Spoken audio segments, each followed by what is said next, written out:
The Berlin Wall fell 20 years ago today. It was the beginning of the end for the Cold War and communism in Europe. CBS News correspondent Mark Phillips has more this morning from Berlin. Mark, good morning. Good morning, Russ. Well, looking back over 20 years, the fall of the Berlin Wall may now seem inevitable. At the time, of course, it seemed unthinkable. The wall was the major fault line between the communist East and the free West, and they've organized a pretty big party to celebrate the anniversary. This wall will come down a lot easier.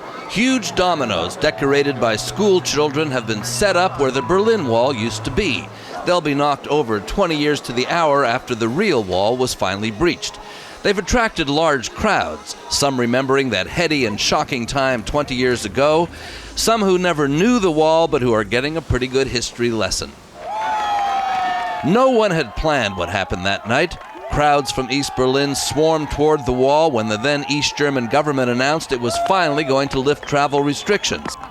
The numbers were too great and the enthusiasm too strong, and the East German border guards, who had shot as many as 200 people trying to escape over the years, melted away. The scenes that night were the beginning of the domino effect of communist governments falling across Eastern Europe.